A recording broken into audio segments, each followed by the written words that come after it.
المہتدون. اس سے پہلے ہم نے کیا آیتیں پڑھی تھی؟ اس کا مضمون یاد ہے؟ اگر آیتیں یاد ہیں؟ یہودیوں کے بارے میں کہ وہ کتنا خدا نہیں فوراً اس سے فوراً پہلے اس سے دو اس سے پیچھے جو بیک گراؤنڈ تھا وہ یہ چل رہا تھا قبلہ کا چل رہا تھا کہ کس طرح سے وہ یعنی 156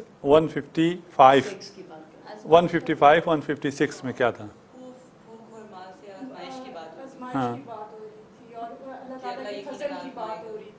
ہم آزمائیں گے اور پھر جب آزمائیں گے تو اپنا صبر سے نہیں ہاں ٹھیک. اس کے بعد پھر کیا تھا؟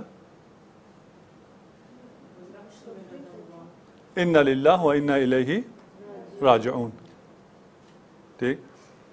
آپ آزمائش ہوگی، صبر کریں گے، اور جو صبر کر کے مصیبت میں اِنَّ لِلَّهِ وَإِنَّا إِلَيْهِ راجعون کہیں گے. ان لوگوں کی بات چل رہی ہے، صابرین کی بات چل رہی ہے. ٹھیک. آزمائش کی بات ہو رہی ہے، صابرین کی بات ہو رہی ہے. ابھی وہ سب جو گزشتہ تھا نا، بنی اسرائیل تھا یا یہود تھے، نصارہ تھے، وہ سب ہمیں سمجھانے کے لیے تھا کہ آپ اس دنیا میں کہاں ہیں، آپ کے علاوہ لوگوں نے کیا کیا کیا ہے، جو انہوں نے کیا ہے وہی آپ بھی کرنے جائیں گے. اس لیے آپ کو ہوشیار کیا جا رہا ہے کہ آپ نے ان کی طرح غلطیاں نہیں کرنی. ٹھیک. اچھا، جب آپ نے ان کی طرح غلطیاں نہیں کرنی تو آپ کی آزمائش ہوگی یا نہیں ہوگی؟ آپ کی آزمائش ہوگی. اس آزمائش میں اگر آپ صبر کریں گے، اِنَّ لِلَّهِ وَإِنَّا إِلَيْهِ راجعون کا فلسفہ اختیار کریں گے، تو اولئک علیہم صلوات من ربہم. ٹھیک ہے نا؟ یہ لوگ جو صبر کرنے والے ہیں، ٹھیک، جو آزمائشوں پہ پورا اترنے والے ہیں، ان پہ آزمائشیں آئیں گی. لیکن یہ اِنَّ لِلَّهِ جب کہیں گے تو اولئک علیہم صلوات من ربہم، یہ وہ لوگ ہیں جن پر اللہ کی طرف سے درود ہے. ٹھیک ہے نا؟ وَرَحْمَةٌ، صلوات ہے، درود ہے، اور رحمت ہے.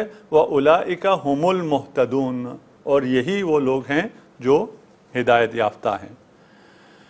اچھا، اس میں ایک تو اللہ کی طرف سے ان پر صلوات ہے اور رحمت ہے. صلوات کا معنی بھی ہم ایک دفعہ پہلے کر چکے تھے. ٹھیک. صلہ جڑنا جس پر آپ صلوات بھیجتے ہیں آپ اس سے جڑ جاتے ہیں، اس سے صلہ ارتباط آپ کا پیدا ہو جاتا ہے. یہ اس کا نتیجہ ہے، صلوات کا نتیجہ ہے. خود صلوات کا معنی کیا ہے کہ اس کی طرف آپ کا تمایل پیدا ہو جانا، اس کی طرف آپ کا جھکاؤ ہو جانا، اس کی طرف آپ کا متوجہ ہو جانا. واضح ہے؟ ٹھیک. خوب. اچھا، جب صلوات ہے، خدا کی طرف سے آپ پر درود ہے، آپ کی طرف سے رسالت مآب پر درود ہے. ٹھیک. ان کا کیا مطلب ہے؟ خدا کا ہم پہ درود بھیجنا کیا ہے؟ ہمارا رسالت مآب پر درود بھیجنا کیا ہے؟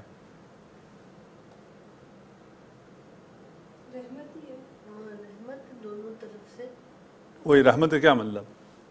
یعنی ہم رسالت مآب پر رحمت بھیج رہے ہوتے ہیں.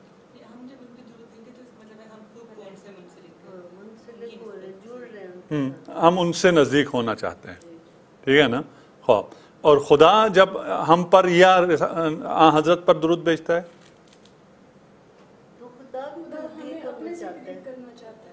خدا حضرت سے یا ہم سے قربت، ٹھیک ہے نا، ملنا یا اس کو تمایل کہنا. خواب. اس دنیا میں خدا کے علاوہ کسی اور کے پاس کچھ دینے کے لیے نہیں ہے. خدا کے علاوہ باقی تمام مخلوقات لینے والے ہیں، دینے والے نہیں ہیں. ٹھیک. ہم نے حضرت پر درود بھیجا، ٹھیک، تو ہم ان سے نزدیک ہو گئے. ٹھیک.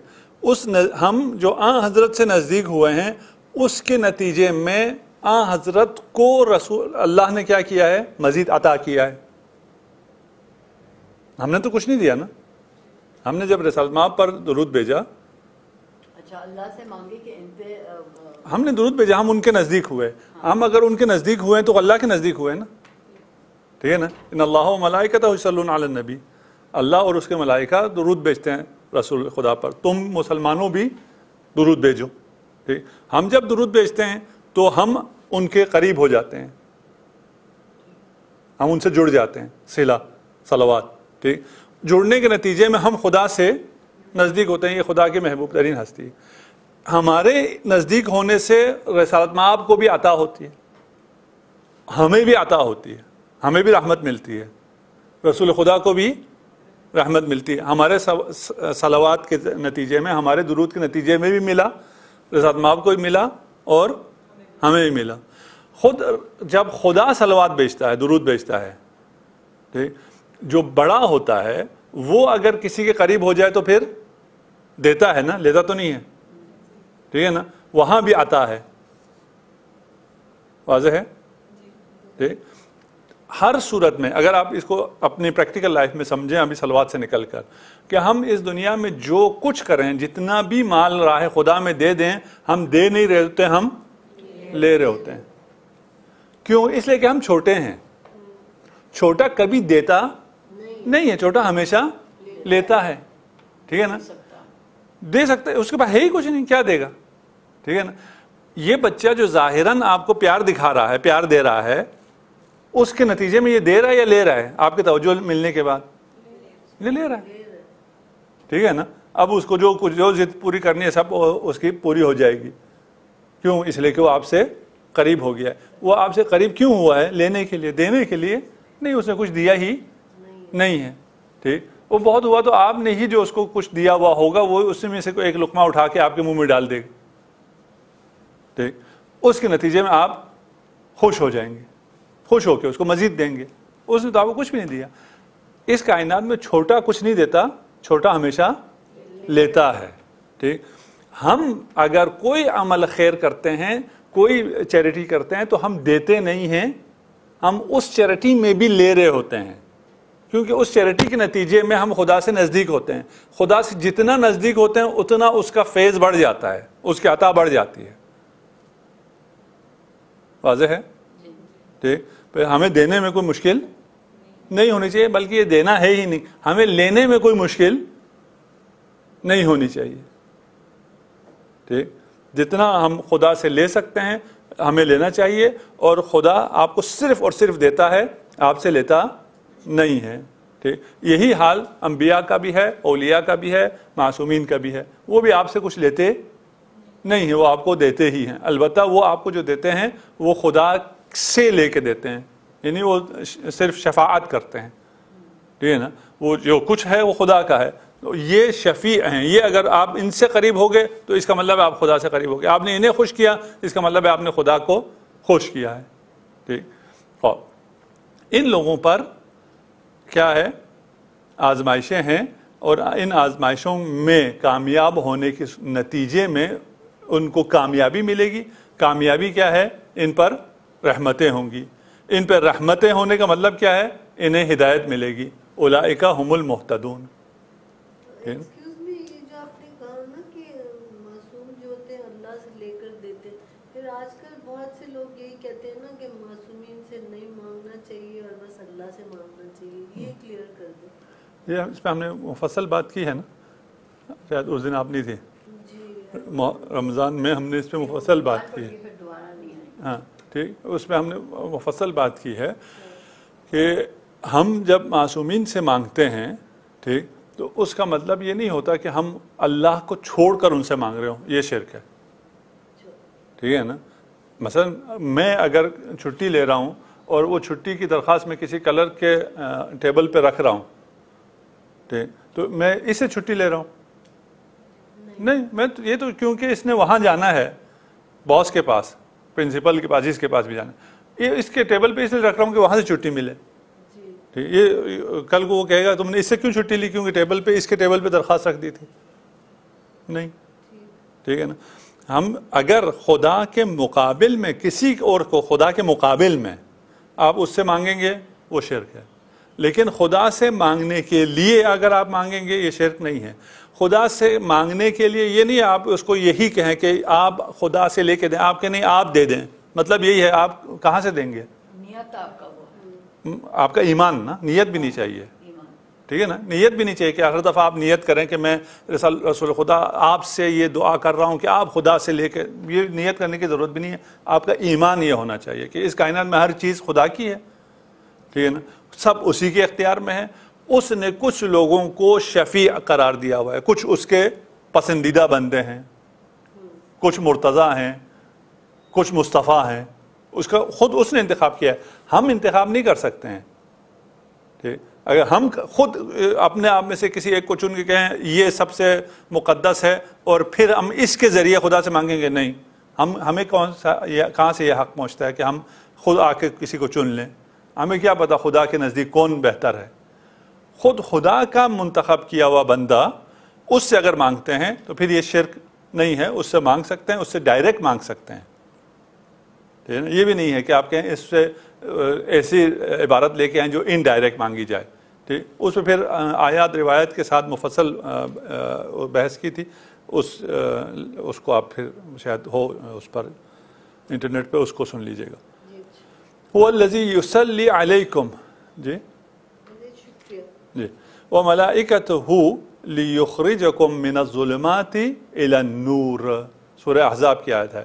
هو الذی یصلی علیکم, یعنی وہ اللہ تمہارے اوپر درود بھیجتا ہے, اور اللہ کے ملائکہ بھی تمہارے اوپر درود بھیجتے ہیں. یہ جو درود بھیجتے ہیں اس کا نتیجہ کیا ہے؟ لیخرجکم من الظلمات الی النور, تاکہ آپ کو ظلمات سے نکال کر نور میں. ہم نے کہا صلہ ہے نا صلوات, ٹھیک ہے نا, وہ اللہ اور اس کے ملائکہ نور میں ہیں. اگر آپ پر اللہ اور اس کے ملائکہ درود بھیجتے ہیں تو وہ آپ کو اپنے آپ سے جوڑ دیتے ہیں, یعنی ظلمات سے نکال کے آپ کو نور میں داخل کر دیتے ہیں. صلوات کے بارے میں رسول خدا سے کے بارے میں یہ ارشاد ہے, وَمِنَ الْأَعْرَابِ آیت ہے, مَنْ يُؤْمِنْ بِاللَّهِ وَالْيَوْمِ الْآخِرِ. ٹھیک, بدوؤں میں سے کچھ ایسے لوگ ہیں, یہ سورہ توبہ کی آیت نمبر 99 ہے کہ من الاعراب من یؤمن باللہ والیوم الآخر. اعراب میں سے, بدوؤں میں سے, ان پڑھ ہیں, بدو ہے لیکن ان کا ایمان یہ ہے کہ وہ اللہ پر بھی ایمان رکھتے ہیں, یوم آخر پر بھی ایمان رکھتے ہیں. وَيَتَّخِذُ مَا يُنْفِقُ قُرُبَاتٍ عِنْدَ اللَّهِ وَصَلَوَاتِ الرَّسُولِ. ٹھیک, خوب اس کے بعد وہ کیا کرتے ہیں, وہ جو کچھ راہ خدا میں خرچ کرتے ہیں, وہ یتخذ ما ينفق, جو انفاق کرتے ہیں اس کو اخذ کرتے ہیں, اس کو قربات عند اللہ و صلوات الرسول, رسول پر درود کے لیے, رسول سے دعا حاصل کرنے کے لیے اور خدا سے تقرب حاصل کرنے کے لیے وہ انفاق کرتے ہیں, مال خرچ کرتے ہیں. الا انہا قربۃ لہم. یہ جو ان کا کام ہے, ہیں یہ اعراب بدو ہیں, لیکن ان کا یہ ایمان بھی ٹھیک ہے, ان کا یہ عمل بھی ٹھیک ہے, کہ یہ انفاق کرتے ہیں اللہ کی قربت کے لیے, رسول سے دعائیں لینے کے لیے, رسول سے صلوات لینے کے لیے, درود لینے کے لیے. ٹھیک, یہ ان کا کام ٹھیک ہے, اور یہ اللہ کے قریب ہوں گے. سیدخلہم اللہ فی رحمتہ, اللہ ان کو اپنی ان قریب ان کو اپنی رحمت میں داخل کر دے گا. ٹھیک, وصل علیہم, اسی سورہ توبہ میں ہے کہ ان پر اس کو کوئی علاج ہے اس کا یا چھپ گیا ہے؟ ٹھیک ہے, یا بالکل وہ رہے ہیں. اچھا, وصل علیہم ان صلواتک سکن لہم. رسول خدا سے کہا جا رہا ہے کہ آپ ان پر درود بھیجیں, یعنی ان کے حق میں دعا کریں. رسول کا ہم پر درود بھیجنا تو ہمارے حق میں دعا کرنا ہے نا. آپ رسالت مآب سے کہہ رہے ہیں کہ آپ ان کے حق میں دعا کریں, یقیناً آپ کی دعا ان کے لیے موجب تسکین ہے, سکن ہے, سکینہ ہے. ٹھیک, خوب بس خدا اور اس کی رسول, خدا اور اس کا رسول اگر ہم پر, ان لوگوں پر جو انشاءاللہ ہم ہیں, جو مشکلات میں صبر کرتے ہیں اور تقرب الہی کے حصول کے لیے خرچ کرتے ہیں, رسول کی دعا لینے کے لیے راہ خدا میں خرچ کرتے ہیں, تو ان کو ایک تو قربت الہی ملے گی, رحمت الہی ملے گی, دلوں کو سکون اور راحت میسر آئے گی.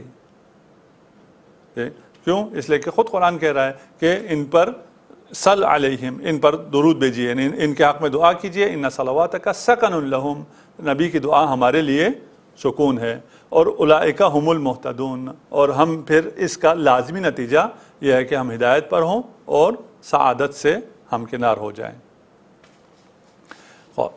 امام جعفر صادق علیہ السلام سے روایت ہے، سئل رسول اللہ صلی اللہ علیہ وآلہ وسلم من اشد الناس بلاء فی الدنیا، دنیا میں سب سے زیادہ بلا، کڑی آزمائش کن کے اوپر آئے گی؟ فقال النبیون، سب سے زیادہ آزمائش نبیوں کی ہوگی، ثم الامثل فالامثل، اس کے بعد درجہ بے درجہ، نبی سے نیچے جو ولی ہیں، ولی سے نیچے جو مومن ہیں، مومن بھی اس کے اپنے درجات کے حساب سے اس کا امتحان لیا جائے گا، علی قدر ایمانہم، جتنا ایمان زیادہ ہوگا اتنی آزمائش کڑی ہوگی۔ ہمارے ہاں یہ سمجھا جاتا ہے کہ آزمائش جس بھی ہو اس سے خدا ناراض ہو گیا ہے، ٹھیک ہے نا؟ یہ مریض ہو گیا تو اس نے کوئی غلط کام کیا ہوگا، اس کو عذاب ہو رہا ہے، اس کو عقاب ہو رہا ہے، خدا اس سے ناراض ہو گیا۔ نہیں، آزمائش، خدا ناراض ہو تو آزمائش نہیں کرتا، خدا اگر راضی ہو جائے تو آپ کو آزمائش میں ڈالتا ہے۔ خدا اگر آپ سے راضی ہو اور آپ کو بلندتر درجات عطا کرنا چاہے تو آپ کو آزماتا ہے، بغیر آزمائے تو وہ درجات حاصل نہیں ہوتے، ٹھیک؟ بس جو آزمائشیں آئیں، البلاء للولاء، بلا آزمائش دوستوں کے لیے ہے نا۔ خوب امام شافعی نے بھی کہا ہے تزلزلت الدنیا لآل محمد، کہ یہ دنیا جو ہے آل محمد کے لیے ہل کر رہ گئی ہے، وقادت لہم سم الجبال تذوب، اور اتنی ان پر مصائب آئے ہیں، اتنے آزمائشیں ہوئی ہیں کہ سخت چٹانیں بھی پگھل جاتی ہیں، کیونکہ ان سے بڑھ کر کوئی ہستیاں نہیں ہیں، اس لیے ان پر آزمائشیں بھی سخت ترین ہیں۔ ان آزمائشوں کا مقابلہ انہوں نے کس طرح کیا ہے؟ تسلیما لامرہ و رضا بقضائہ۔ امام حسین نے اپنا سارا گھرانہ لٹانے کے بعد جب سجدے میں سر دیا ہے تو یہ فرمایا تسلیما لامرہ، کہ ہم تیرے امر کے سامنے تسلیم اور رضا ہے، صبر و تحمل کا اعلیٰ ترین مظاہرہ۔ اولئک علیہم صلوات من ربہم ورحمہ، جو اس قسم کا صبر کریں ان پر درود ہے، دعائیں ہیں، من ربہم، اللہ کی طرف سے درود ہے، اللہ کی طرف سے ان پر سلام ہے۔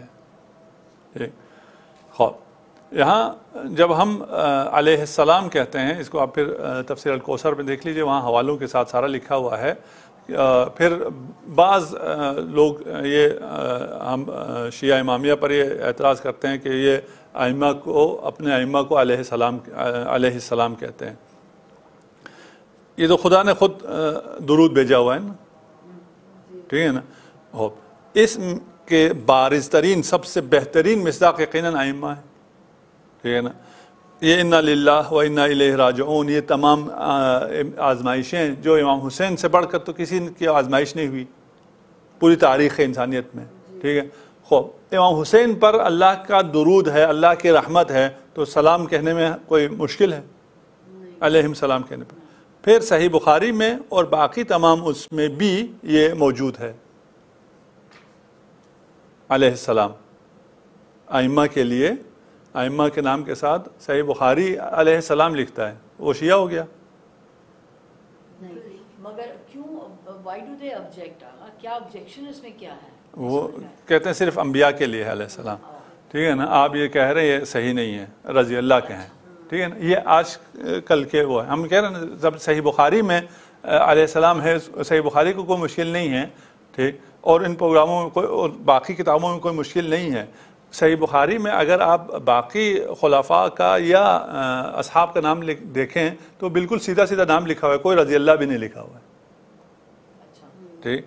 جو اصحاب کو رضی اللہ بھی نہیں لکھتا ہے وہ ائمہ کو علیہ السلام لکھتا ہے، اور آج کل لوگوں کو مشکل ہونا شروع ہو گئی۔ بہرحال ان الصفا والمروہ من شعائر اللہ فمن حج البیت او اعتمر فلا جناح علیہ، یہاں سے نیکسٹ آیت آ گئی. نیکسٹ آیت میں اب ہم اس آزمائش اور ابتلا اور اس کے نتیجے میں جو چیز مل رہی ہے اب ہماری اپنی اس کے اوپر ہے, چوائس کے اوپر ہے کہ یہ سوچ کر گھبراتے رہیں کہ اگر ہم مومن ہو گئے تو ہماری زیادہ آزمائش ہوگی, ٹھیک ہے, یا یہ سوچیں کہ ہماری جتنی آزمائش ہوگی اتنی زیادہ ہم پر اللہ کا درود اور رحمت ہوگی.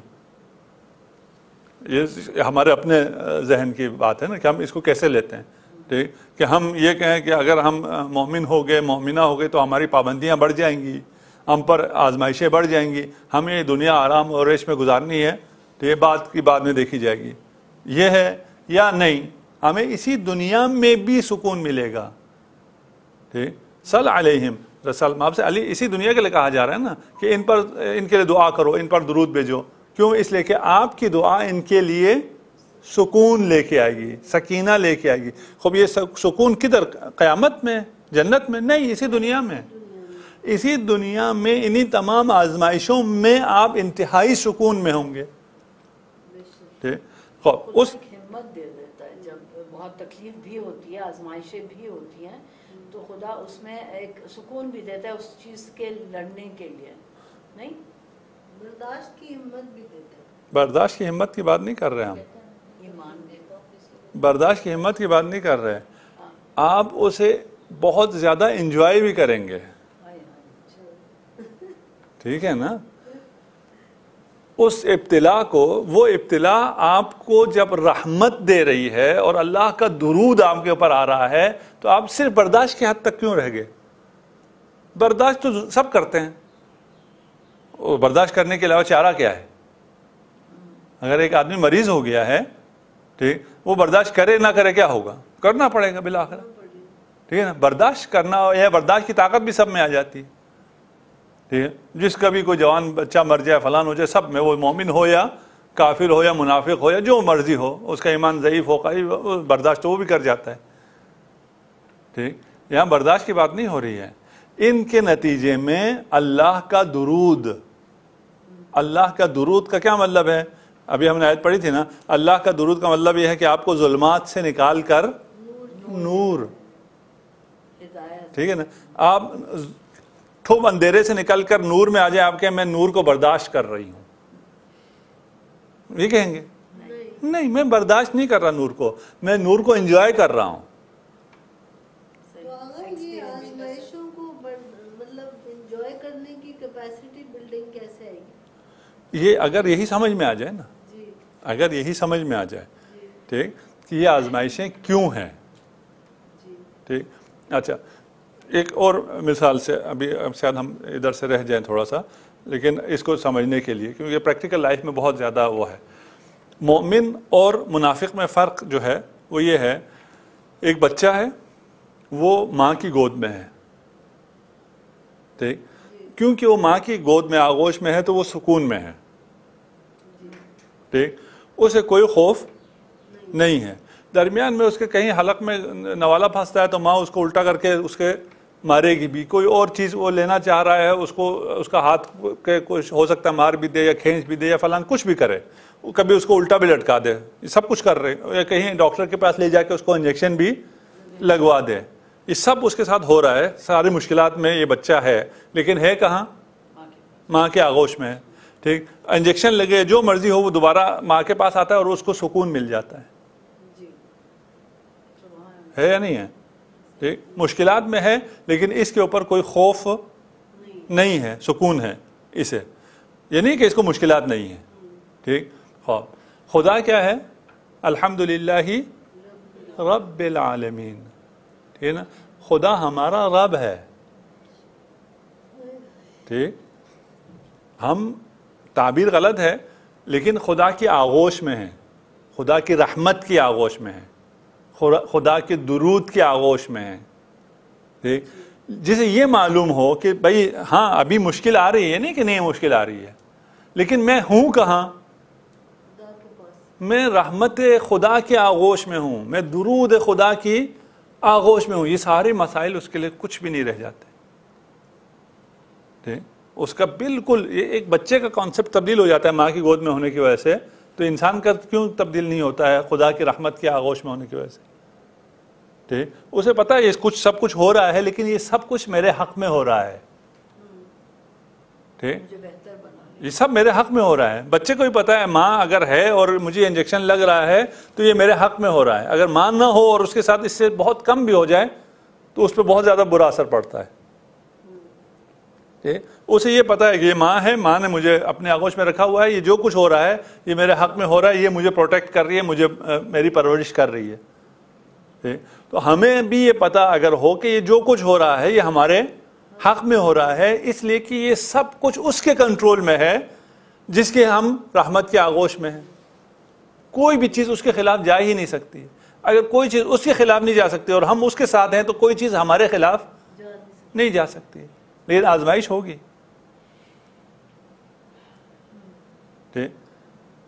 پھر اس آزمائش کو انجوائے کریں گے نہیں کریں گے؟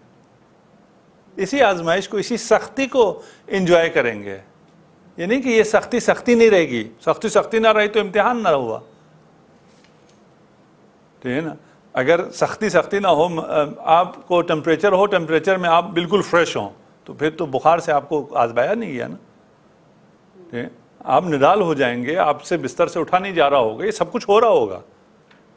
لیکن آپ کو پتا ہے کہ یہ سب کچھ آپ کے خلاف نہیں ہو رہا ہے, آپ کے حق میں ہو رہا ہے. اور جو چیز میرے حق میں ہو رہی ہو تو وہ مجھے اچھی لگ رہی ہوتی. بس آزمائشوں کو ہمیں استقبال کرنا ہے, آزمائشوں کا, آزمائشوں کے ہمیں انتظار میں رہنا ہے کہ کب یہ آزمائش آئے اور میں اس آزمائش میں کامیاب ہو کے اس سے اگلے درجے پہ چلے جاؤں. اگر آزمائش نہیں آ رہی ہے, یہیں پہ میں پڑا ہوا ہوں, تو یہ اس شخص کی طرح جو کومے میں پڑا ہوا ہے, بستر میں ہاسپٹل میں پڑا ہوا ہے, اس کے لیے کیا زندگی ہے؟ وہ زندہ تو ہے فزیکلی, بایولوجیکلی تو وہ زندہ ہے, ٹھیک ہے, لیکن یہ کوئی زندگی نہیں ہے جب تک آزمائشیں نہ ہو, جب تک سرد گرم نہ ہو, جب تک دھوپ نکلنا, ہوا چلنا, بارش ہونا, یہ سب چیزیں نہ ہوں, تب تک یہ زندگی ہی نہیں ہے. ٹھیک, ان الصفا والمروہ من شعائر اللہ. ٹھیک, صفا اور مروہ جو ہیں اللہ کے شعائر میں سے ہیں. فمن حج البیت, جو حج کرے خانہ کعبہ کی, او اعتمر یا عمرہ کرے, فلا جناح علیہ ان یطوف بینہما, اس کے لیے کوئی حرج نہیں ہے کہ وہ ان دو صفا اور مروہ کے درمیان طواف کرے. ومن تطوع خیرا فإن اللہ شاکر علیم, اور جو اپنی خوشی سے کوئی نیکی کرتا ہے, تطوعاً مستحبات کو اگر انجام دیتا ہے, تو فإن اللہ شاکر علیم, تو اللہ یقیناً قدر کرنے والا اور خوب جاننے والا ہے. ٹھیک, شاکر ہے اور علیم ہے. قدر کرنے والا.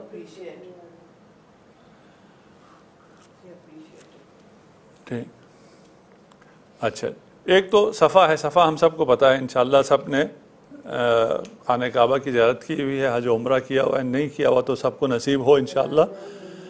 ٹھیک, اور بار بار نصیب ہو. صفا وہ ایک چٹان ہے جو سب کے لیے معروف ہے, اس لیے صفا بھی معلوم ہے اور مروہ بھی معلوم ہے. صفا اور مروہ جو ہیں یہ شعائر ہیں. شعیرہ کی جمع ہے, اور یہ شعائر کا مطلب علامت ہے.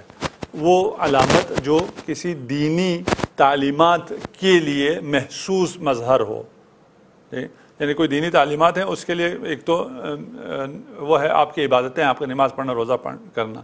ایک یہ ہے کہ یہ پتھر, یہ حجر اسود, یہ خانہ کعبہ, یہ شعائر ہیں, علامت ہیں دین کے لیے, محسوس علامتیں ہیں. اور یہ صفا اور مروہ میں کیونکہ مشرکین نے بت رکھے ہوئے تھے, اور ان بتوں کے لیے وہ اس میں سعی کرتے تھے, اور سعی کر کے جا کے ادھر بت کی پوجا کرتے تھے, ہاتھ لگاتے تھے, جو بھی کرتے تھے جو ان کے اپنے ریچولز تھے. اسلام آیا, اسلام نے جب حج کو انڈورس کیا کہ آپ نے بھی حج کرنا ہے, تو مسلمانوں میں یہ تھا کہ ہمیں یہ سعی کرنی ہے یا نہیں کرنی, یہ کہیں شرک نہ ہو جائے, کیونکہ ان پہ بت رکھے تھے. بت ہٹا تو دیے, لیکن پھر بھی یہ شرک نہ ہو جائے کہ پتھر کے لیے اس پتھر پہ جاؤ, اس پتھر کے پاس جاؤ, یہ شرک ہو گیا. ٹھیک, تو یہاں قرآن کیا فرما رہا ہے, یہ شرک نہیں ہے بلکہ یہ نیکی ہے, شعائر ہے. ٹھیک ہے نا. تو یہ جو ہر چیز کو یہ کہنا نا کہ صرف خدا کی عبادت کرو اور کچھ بھی کرو تو شرک شرک شرک، تو پھر یہ بھی شرک. اسی سوچ کو یہ قرآن نفی کر رہا ہے یہاں پہ کہ یہ ایسا نہیں ہے کہ ہر چیز میں شرک شرک. یہ بھی ہر چیز میں شرک کا کیا مطلب؟ وہ 2 پتھر جن پہ لوگ شرک کیا کرتے تھے اور مشرکین کا یہ عیسائی بھی مشرکین کیا کرتے تھے، یہ سب مشرکانہ عمل تھا نا سارا. ٹھیک، خدا نے کہا نہیں جی یہ مشرکانہ عمل نہیں ہے، بلکہ یہ حج کے ارکان میں سے ہیں، حج کے علامتوں میں سے ہیں، یہ آپ کو کرنا ہے. ٹھیک، خواب یہ جو آپ کو کرنا ہے فلا جناح علیہ، تو اس کا ترجمہ کیا لکھا ہوا ہے؟ فلا جناح علیہ، کوئی حرج نہیں ہے. ٹھیک، اگر آپ طواف کر لیں، چکر لگا لیں تو کوئی حرج نہیں ہے. خوب کوئی آپ اگر حج پر جائیں تو یہ سعی کرنے میں کوئی حرج نہیں ہے، یہ سعی کرنا واجب ہے، واجب ہے. ٹھیک ہے نا. یہاں کیوں کہا گیا ہے کوئی حرج نہیں ہے؟ اس زمانے کے لوگوں کو سمجھانے کے لیے، کیونکہ لوگوں کے ذہن میں یہ تھا کہ اس میں حرج ہے. ٹھیک ہے نا. تو ان کو یہ سمجھایا جا رہا ہے کہ اس میں حرج نہیں ہے بلکہ یہ واجب ہے. ٹھیک، ان کے اس جو مینٹلٹی تھی اس کو کلیئر کرنے کے لیے کہ بھائی یہ کوئی شرک ویر نہیں ہے، آپ اس میں کیا کر سکتے ہیں؟ سعی کر سکتے ہیں. خوب وَمَنْ يُعَظِّمْ شَعَائِرَ اللَّهِ فَإِنَّهَا مِنْ تَقْوَى الْقُلُوبِ، سورہ حج میں ہے کہ جو شعائر خدا کی تعظیم کرتا ہے، شعائر اللہ کو یہی پتھر وغیرہ ہیں نا، جن پتھروں کا احترام خدا نے کہا ہے کہ اس پتھر کا احترام کرو، میں خدا کے حکم پر اسی پتھر کا احترام کروں گا. ٹھیک، یہ شرک ہے نہیں. فَإِنَّهَا مِنْ تَقْوَى الْقُلُوبِ، ٹھیک، یہ تو دلوں کا تقوی ہے. ہاں، خدا نے نہ کہا ہو اور میں کسی پتھر کا احترام کروں، وہ شرک ہے، اس کی عبادت کروں. ٹھیک، ان الذین یکتمون، ہے وقت؟ پھر یہ 2-3 آیتیں ایک ساتھ ہیں، اس کو پھر ایک ساتھ پڑھنا پڑے گا. کوئی سوال ہے تو وہ کر لیجیے.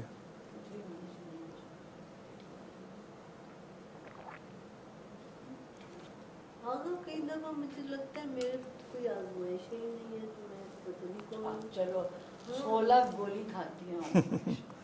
آنیسٹلی نہیں.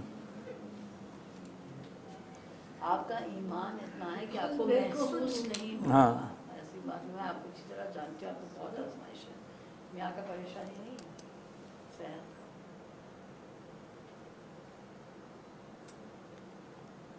چلیں یہ سوال تو وہیں ختم ہو گیا. اور کوئی سوال؟ سوری نہیں، آپ جواب دیں. نہیں بالکل صحیح ہے. ہاں صحیح ہے نا. کوئی ایسا میں بھی مگر ایک چیز دیکھی کہ اس دور میں آپ اگر کسی سے قریب ہو اور ان سے بات کریں نا، ہر کوئی اپنے انگلش میں وہ ہے نا، every one has their own cross to bear.